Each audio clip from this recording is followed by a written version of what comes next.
जंगल में एक गट्ठर लकड़ी काटी ला करके हटिया में बेचने आए। एक ग्राहक उधर से आया, कहा मुझे लकड़ी की जरूरत है, आपके पास एक गट्ठर ही लकड़ी है, कितना में दीजिएगा? राजा यजवी कहते हैं तुम्हारे पास जो निजी कमाई है, उस निजी कमाई में जो दाम लगा के लेना चाहता है ले लो, हमको दाम मोल पता नहीं। कभी लकड़ी बेचा होता तब ना हाथ जानता। गुरु सेवा में लकड़ी बेचने गया है। बस वो ग्राहक क्या किया, एक असरफी दे दिया, एक सोने का सिक्का, एक सोना का सिक्का दे दिया। का ये सोना का सिक्का ले लीजिए, मेरे पास इतने गो है, दाम तो बहुत होता होगा लेकिन इतने गो है, ले लीजिए वो सोना का सिक्का और हमको लकड़ी दे दीजिए। एक सोने के सिक्का में एक गट्ठर लकड़ी दे दी। सोना का सिक्का लेकर के आए, नहाए धुलाए, गुरु को भी नहलाए धुलाए, भोजन पानी कराए। उसके बाद विदाई के समय में दक्षिणा के रूप में वही एक सोना का सिक्का एक असरफी दे दिया। गुरु वशिष्ठ हाथे में रख करके गए और उधर मैया अरुंधति सोचने लगी, आज राजा के यहाँ गया है सत्संग करने के लिए, ज्यादा माल पत्थर लाएगा, इसीलिए रात में नहीं आए, लगता कुछ ज्यादा धन दिया या सुबह सब ले दे करके आए। और जैसे दरवाजे पे जाते हैं गुरु वशिष्ठ कुटिया पे, अरुंधति एकदम सामने द्वार पे खड़ी थी।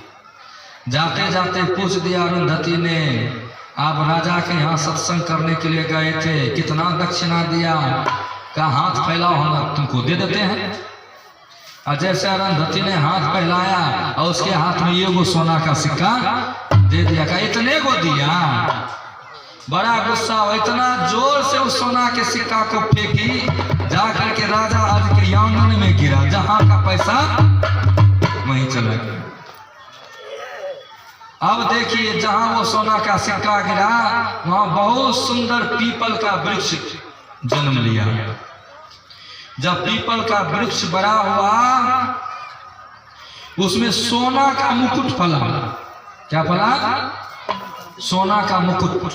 राजा को जब सूचना मिली तो पहले तो रखवाली करवाया पेड़ की, जब परिपक्व हो गया सब मुकुट को तोड़ करके राजकोष में जमा कर दिया। राजा आज के मन में हुआ इसके नीचे क्या है जो सोना का मुकुट फलाया है।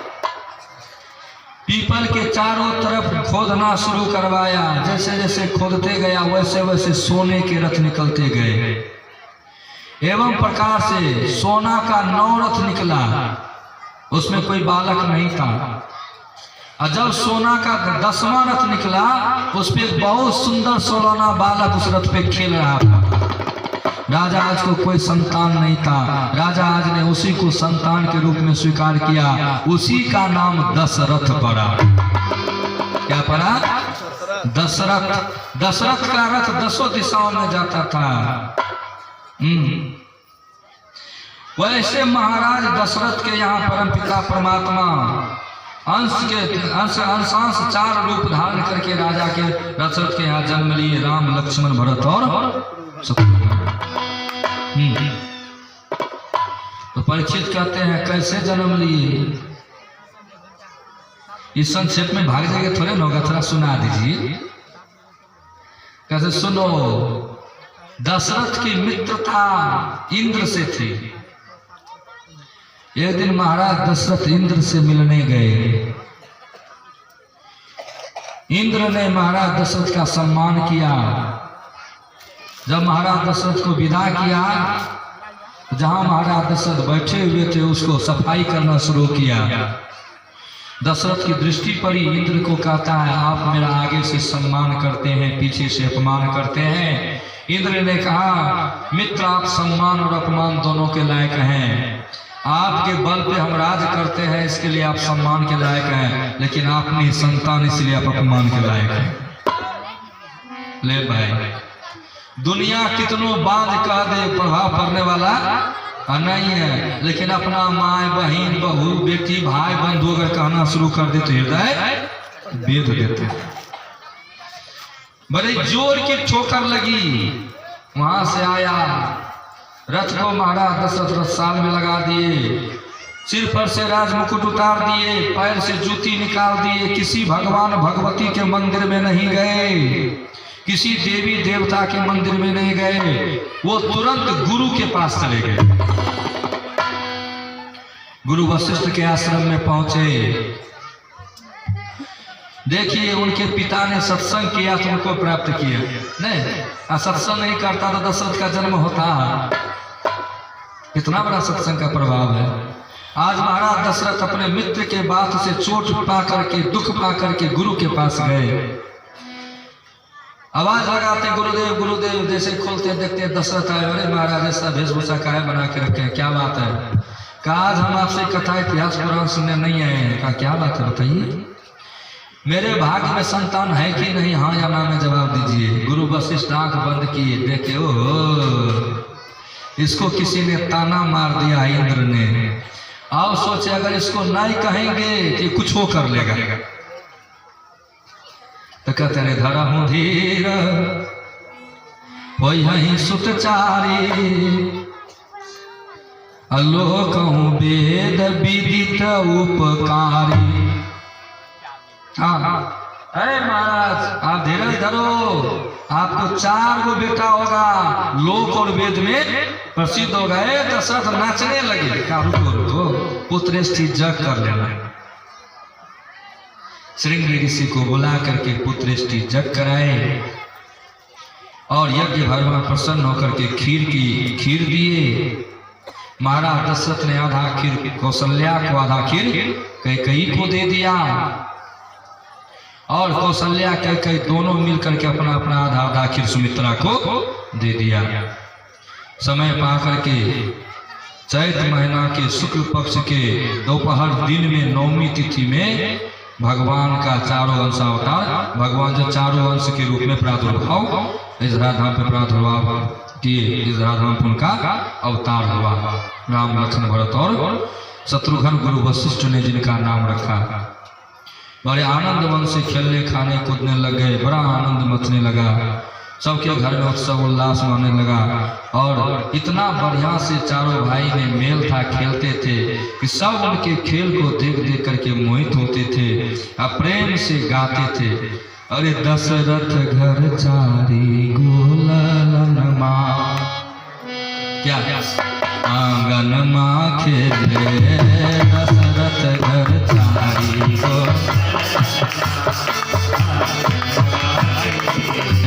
दशरथ घर चारी गोलन माँ, आंगन माँ खेले, दशरथ घर।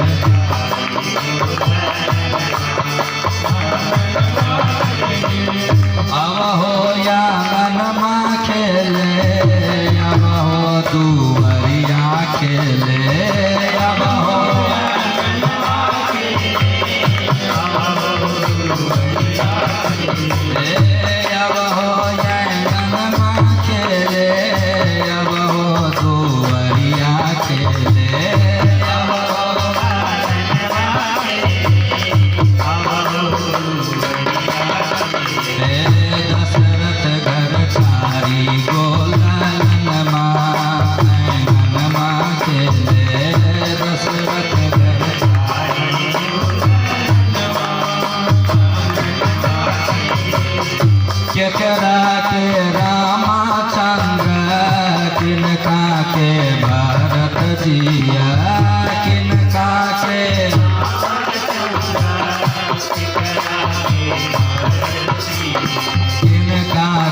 लक्ष्मण शत्रुघ्न माँ, आंगन माँ खेले,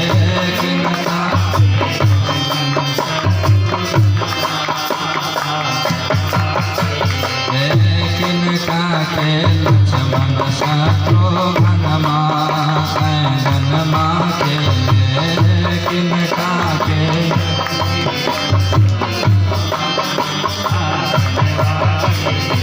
कौशल्या के रामचंद्र, कैकेयी के भरत जिया, कौशल्या के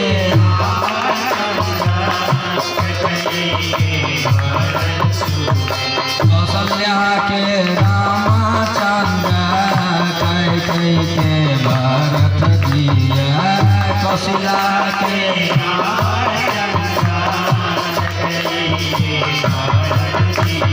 सुमित्रा के लक्ष्मण शत्रुघ्नमा अंगनमा के सुमित्रा के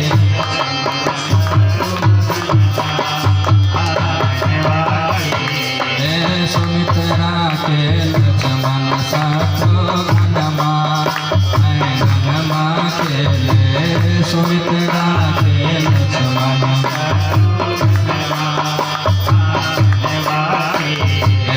दशरथ घर चारी गोलनमा अंगनमा के दशरथ घर चारी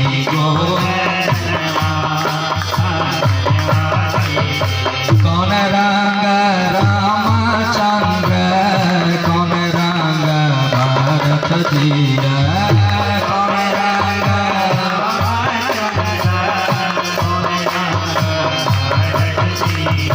कौन रंग रामचंद्र कौन रंग भरत दिया कौन रंग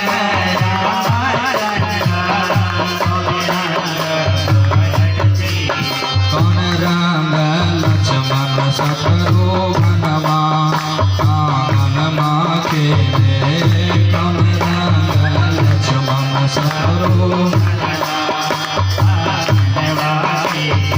श्याम रंग रामचंद्र मेघवर्णा भरत दिया श्याम रंग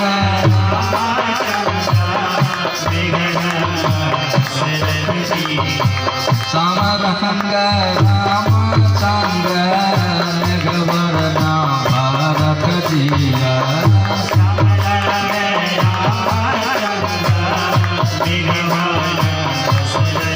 अरे भरत जी होगा दशरथ कहाँ से जन्मेगा मेघवर्णा भरत दिया गौर रंग लक्ष्मण शत्रुघ्नमा अंगनमा के गौर रंग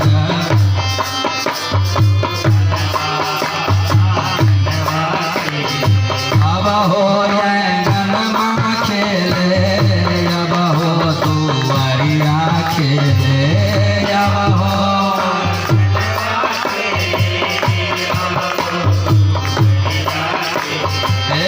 अब हो अंगनमा खेले अब हो दुआरिया खेले अब हो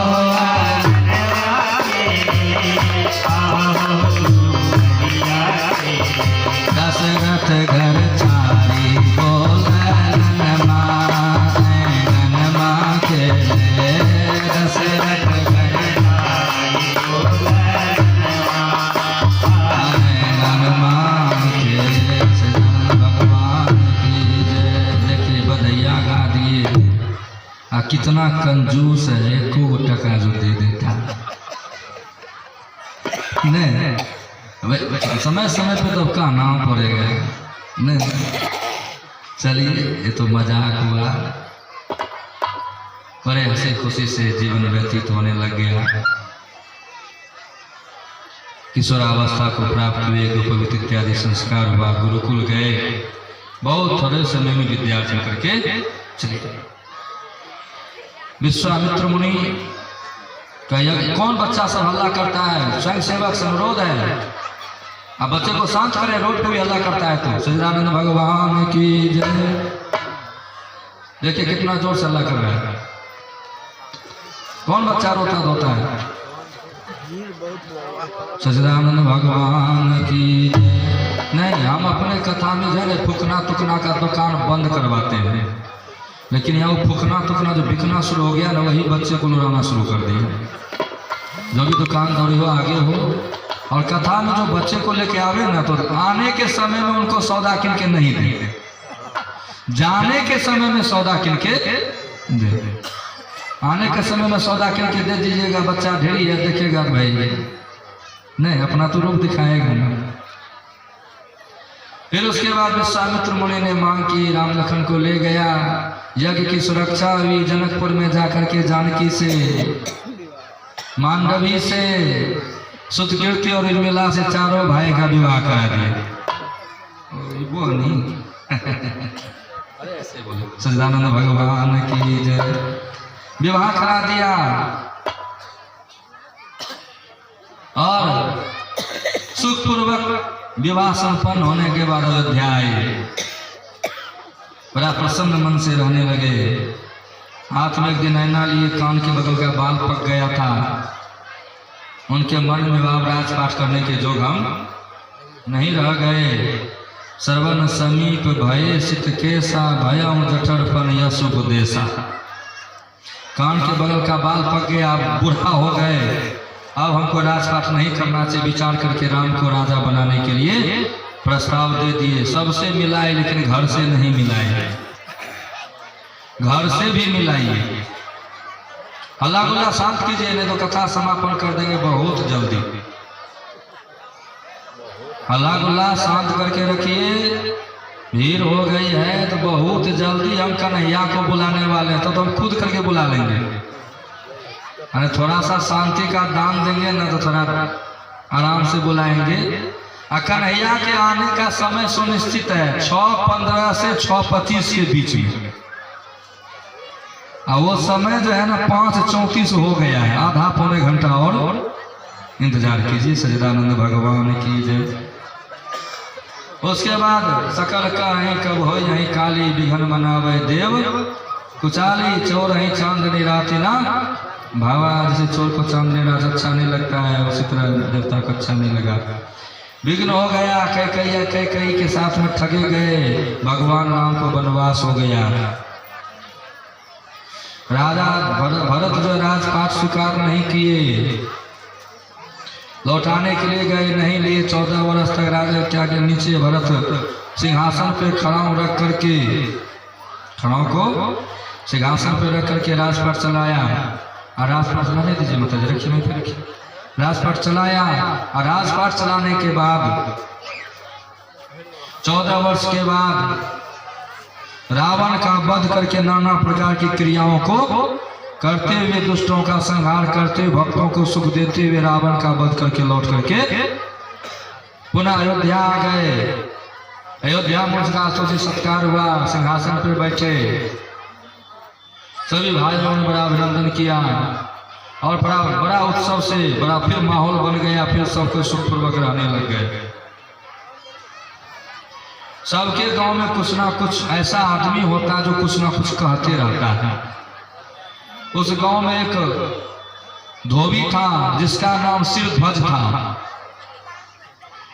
वो अपनी पत्नी से कहता है, तुम भागना चाहते अपने मन से भाग जाओ, हम राम नहीं है जो तुम भाग जाएंगे, अपने मन से तुमको लेकर के चले आएंगे।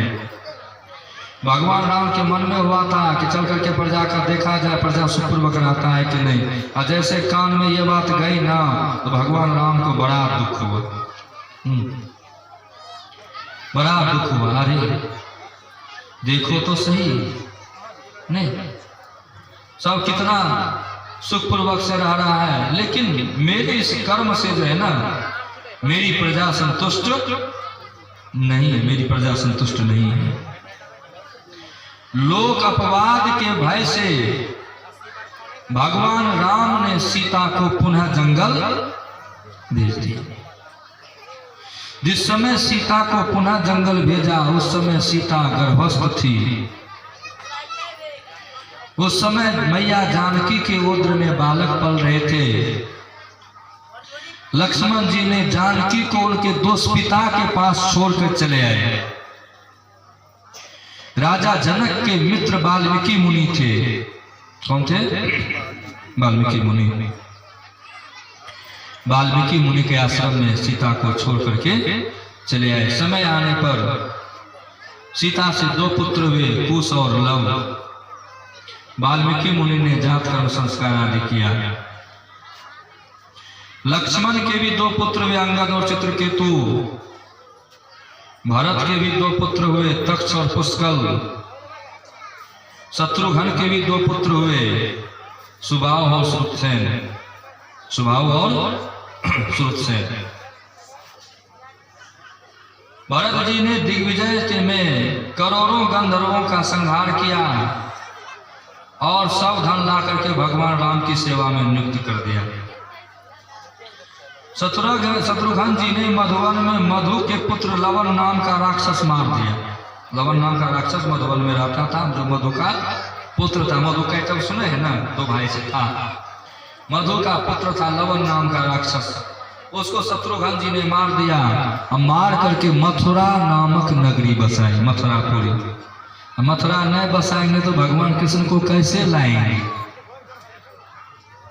शत्रुघ्न जी ने मथुरा नामक पुरी बसाई। भगवान श्री राम के द्वारा निर्वासित सीता जी ने अपने पुत्रों को वाल्मीकि के हाथ सौंप कर भगवान राम के चरण कमल का ध्यान करते हुए पृथ्वी देवी में समा गई। इसके बाद भगवान राम ने अखंड ब्रह्मचर्य का पालन किया, अश्वमेध यज्ञ किया। उसके बाद भगवान राम नाना प्रकार की लीला को करते हुए स्वधाम चले गए। हे परीक्षित, इसी वंश में एक निमि नाम के राजा हुए, जो इक्ष्वाकु के पुत्र थे। उनके मन में हुआ जब यज्ञ करें। गुरु वशिष्ठ के पास गए, गुरु जी मुझे यज्ञ करने का मन कर रहा है, आप मेरा यज्ञ करा दीजिए। गुरु वशिष्ठ ने कहा, देखो राजन, अभी मेरे पास समय नहीं है। हम इंद्र के यहाँ यज्ञ करने के लिए जा रहे हैं, लौटेंगे यज्ञ कर देंगे। ऐसा कहते हुए गुरु वशिष्ठ इंद्र के यहाँ चले गए। निमि के मन में हुआ शरीर का कोई ठिकाना नहीं है, कब क्षय हो जाएगा, कब छीन हो जाएगा, ठिकाना नहीं है। इस शरीर के आसारता के ऊपर विचार करके अन्य ब्राह्मणों को बुला करके यज्ञ प्रारंभ कर दिया। जग बीच में ही था। गुरु वशिष्ठ जग संपन्न करके लौट रहे थे, देखा निमि जग करा रहा। बड़ा क्रोध हुआ, अरे तुमने गुरु की बात नहीं मानी, मैं तुमको श्राप देता हूं, तुम देह रहित हो जाओ। राजा निमि को भी बड़ा क्रोध हुआ। वो भी कहता, आप धन के लोभ से हमको श्राप दिए हैं, यहाँ रख करते धन बचता तो हम लेते, अब तो हम ले नहीं पाएंगे। धन के लोभ में आपने श्राप दिया, मैं भी आपको श्राप देता हूँ, आपकी उत्पत्ति नीच स्थान से हो। गुरु ने शिष्य को श्राप दिया, शिष्य ने गुरु को श्राप। बहुत संक्षेप में हो जाता। समय आकर के गुरु वशिष्ठ का जन्म उर्वशी के उद्र से हुआ। जग बीचे में है, सब कोई गुरु जी से कहते हैं आप साधन संपन्न हैं। राजा निमि के मृत शरीर को तेल के नाव में डुबो करके रखे हैं, आप कहेंगे तो पुनः शरीर में आ जाएगा। गुरु वशिष्ठ ने राजा निमि को, जो वायुमंडल में था, कहा बेटा तुमने जो कहा, मैं उर्वशी के उद्र से जन्म ले लिया हूँ, ये जग बीच में है, तुम भी अपने शरीर में आ जाओ।